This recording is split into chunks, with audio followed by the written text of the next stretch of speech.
Assalamualaikum warahmatullahi taala wabarakatuh. Anak-anakku sekalian, sekarang waktunya kita belajar matematika. Nah, untuk itu kita langsung saja lihat papan tulisnya. Nah, yang kita pelajari sekarang adalah tentang bilangan bulat. Bilangan bulat ini terdiri dari negatif dan positif. Nah, kalau menggunakan garis bilangan positif dan negatif ini yaitu kalau bilangan positif, nah ya, ini berada di sebelah kanan. Ini adalah bilangan bulat positif. Ya. Tidak ada tandanya, langsung saja 1, 2, 3, 4, 5, 6, 7, 8. Tidak ada tanda apapun kalau bilangan bulat positif. Nah, sekarang lihat. Ini di sebelah kiri 0 ya. 0 kan di tengah ya, dibatasi oleh 0. Ke kanan dan ke kiri. Nah, sekarang ke kiri dari 0, yaitu ini merupakan bilangan bulat negatif ya. Bilangan bulat negatif ini dikasih tanda, yaitu nih ya. Ini dibacanya negatif 1, negatif 2, negatif 3, negatif 4, negatif 5, negatif 6 dan seterusnya. Nah, itu adalah bilangan bulat ya. Nah, pengertian bilangan bulat negatif dan positif ini ya, kalau negatif berarti kalau diumpamakan kita ini punya utang ya, punya hutang. Nah, sedangkan positif kita mempunyai tabungan. Nah, itu kalau diumpamakan ke dalam kalimat ya. Nah, sekarang kita langsung saja belajar tentang penjumlahan bilangan bulat negatif dan positif. Nah, bagaimana ya kalau penjumlahan bilangan bulat? Nah, ini ada contoh soalnya. Nah, ya, kalimat matematikanya 6 ditambah negatif 8. Nah, ini kenapa ada dalam kurung ya, supaya memisahkan antara positif dengan negatif. Nah, ya, berapa? Nah, kita lihat garis bilangan nih. Kalau ke dalam garis bilangan kita hitungnya yaitu penjumlahan itu. Nah, kata ibu kan begini ya. Kalau positif itu berarti kita punya tabungan. Kalau diumpamakan ke dalam berjalan atau melangkah, nah, kalau positif itu melangkahnya maju ke depan ya. Kalau negatif berarti langkahnya mundur, begitu ya. Nah, sekarang 6 ya, 6. Di sini kan 6-nya positif ya. Nah, ditambah dengan bilangan 8 negatif. Nah, berarti kan ibu berjalan nih, berjalannya mulai dari 0 ya, harus mulai dari 0. Berjalannya atau melangkahnya berapa? 6 langkah. Nah, kita hitung ya, 6 langkah ya. Nah, 1, 2, 3, 4, 5, 6. Nah, ya. Nih, pakai anak panah ya, berarti 6 langkah ya. Nah, mengerti tidak? Nah, sekali lagi, 6 itu berarti sama dengan melangkah ke depan, melangkah ke depan. 6 positif ya. Ini berarti di sebelah kanan 0, bilangan positif itu. Nah, 1, 2, 3, 4, 5, 6 ya, kita melangkah. Berarti di sini tulis 6 ya. Nah, sekarang supaya ini di sini 6-nya. Kita pindahkan ya. Bilangan positif tidak usah pakai tanda begini, nggak usah ya. Tetapi pengertiannya seperti ini. Ini 6 adalah 6 positif ya. Nah, seperti ini aja, tidak pakai tanda.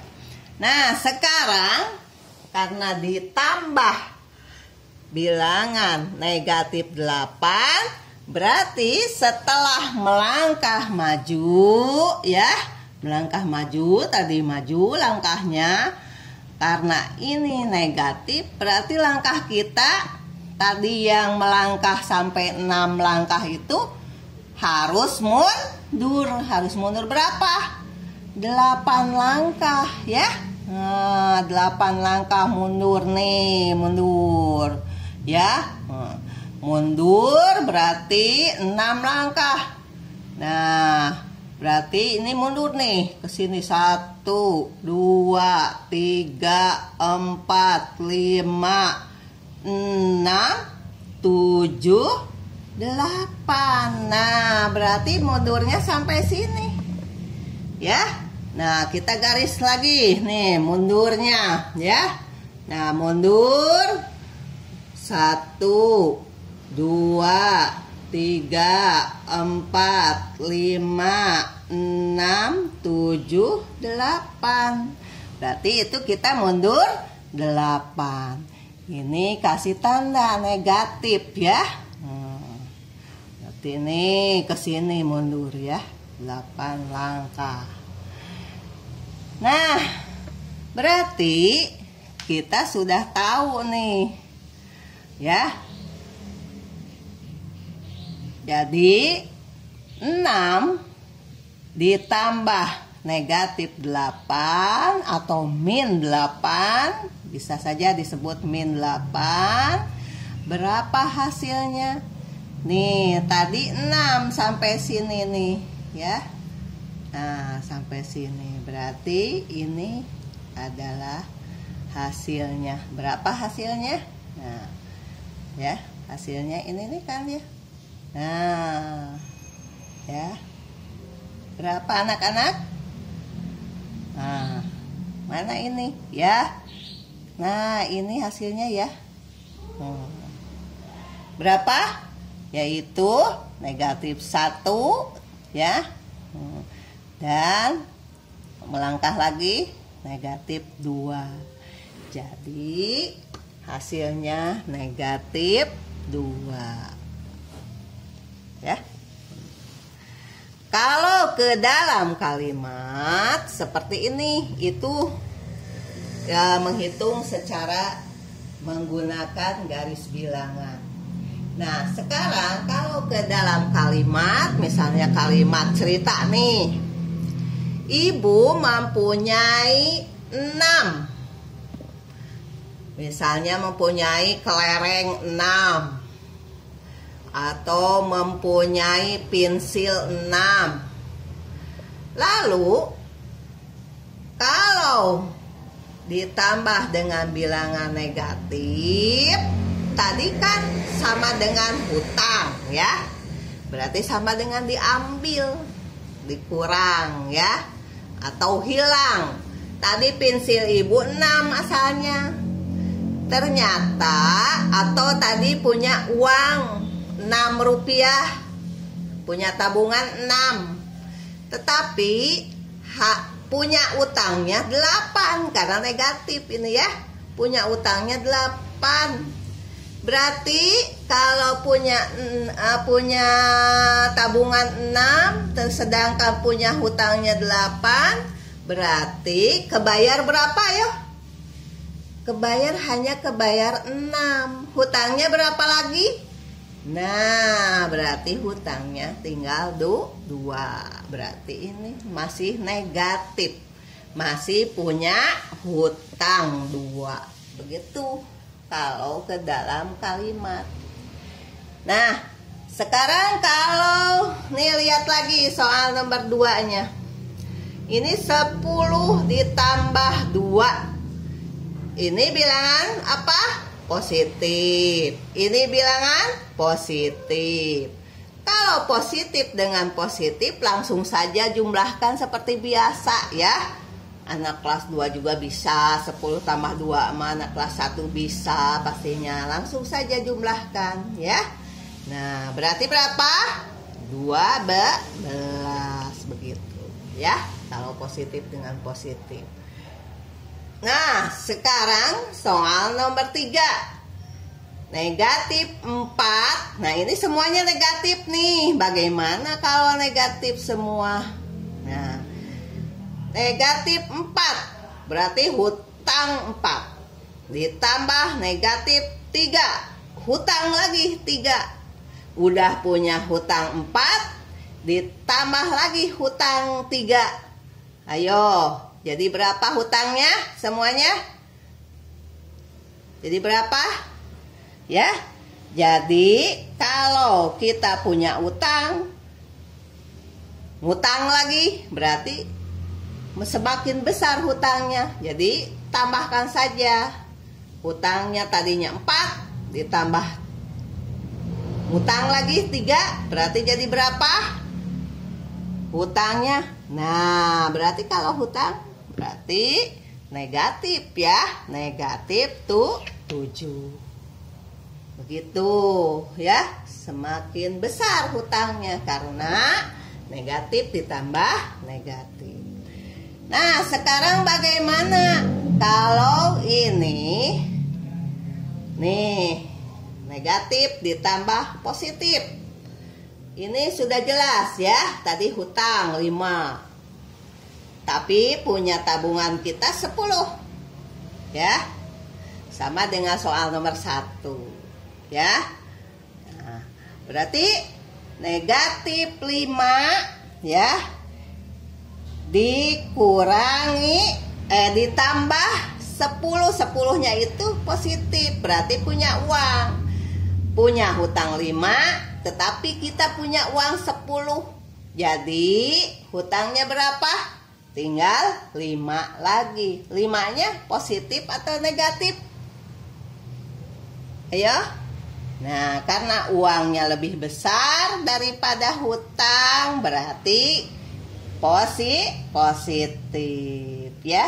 Berarti berapa? 5. 5-nya bukan negatif tetapi masih sisa kita, uang kita adalah 5 lagi ya. Nah, begitu ya. Ingat ya, kalau negatif sama dengan kita punya hutang. Kalau ke dalam kalimat berarti diambil, hilang gitu ya. Kalau positif berarti kita punya tabungan, punya uang, memiliki begitu ya. Nah, itu kalau ke dalam kalimat. Bagaimana? Mengerti tidak? Ya, paham ya untuk penjumlahan ya. Ini kalau diumpamakan atau kalau menggunakan ke dalam garis bilangan. Ini ke dalam kalimatnya seperti ini. Nah, perhatikan contoh-contohnya ini ya. Paham? Ya, jelas kan? Nah, sudah ya, sudah jelas ya. Nah, Ibu kira cukup sekian untuk penjumlahan bilangan bulat. Nanti untuk lebih jelasnya kalian bisa ya, bisa melihat halaman 10 dalam buku matematika tentang penjumlahan bilangan bulat. Dan kalian kerjakan tugasnya yaitu latihan 3 di situ halaman 10 ya. Nomor 1 dari A, B, C, D, E ya. Nah, A, B, C, D, E cukup 5 saja dari nomor A sampai E. Nah, itu saja kerjakan soalnya untuk penjumlahan bilangan bulat. Nah, Ibu kira cukup untuk penjumlahan bilangan bulat. Semoga kalian paham dan bisa mengerjakan soal-soalnya. Terima kasih. Wassalamualaikum warahmatullahi wabarakatuh.